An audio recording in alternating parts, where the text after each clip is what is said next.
ये देखिए मेरे घर में ना इतना बड़ा गुलाब का फूल खिला है।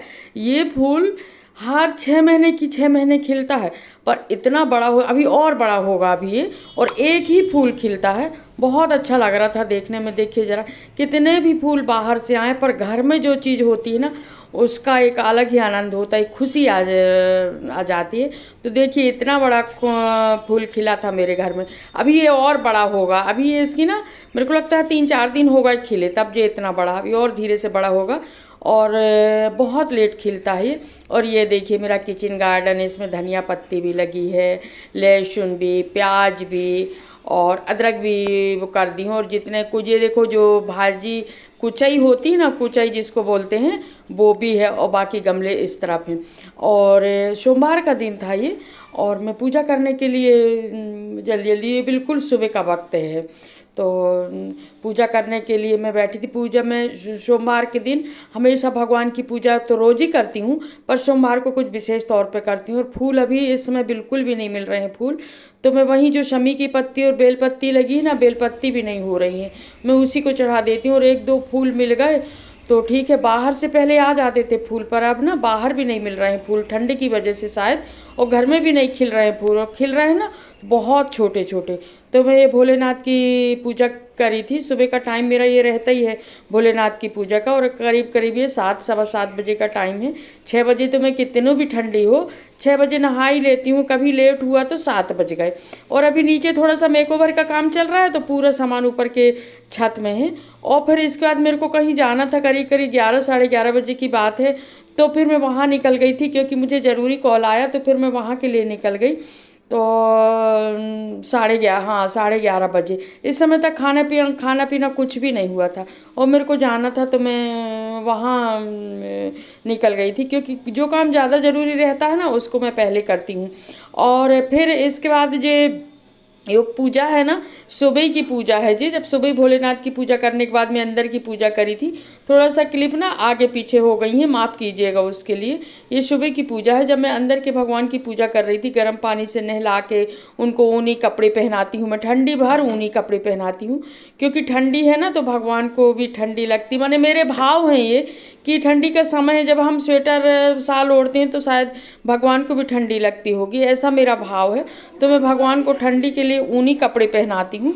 तो वही मैं ऊनी कपड़े पहना के इनको, भगवान को बढ़िया से तैयार करके और बिठाल देती हूँ। कई बार जैसे बहुत ज़्यादा ठंडी रहती है ना, तो मैं सुबह शाल भी ओढ़ा देती हूँ भगवान को। तो ये मेरे 7 से लेकर के 9 तक का टाइम पूजा का चलता है। और चाय पी लेती हूँ बीच में, मैं बीच में चाय हो जाती है मेरी, तो बीच में चाय, बाहर की पूजा करती हूँ, इसके बाद फिर बीच में चाय पीती हूँ, और फिर इसके बाद अंदर के भगवान की पूजा कर। पूरी पूजा मेरी संपन्न हो जाती है। मेरी जितनी पूजा रहती हैं, पाठ जाप, सब मेरा सुबह ही होता है। थोड़ी देर बैठ के फिर मैं पूजा की जगह में पूरे पाठ जाप करने के बाद योगा भी करती हूँ।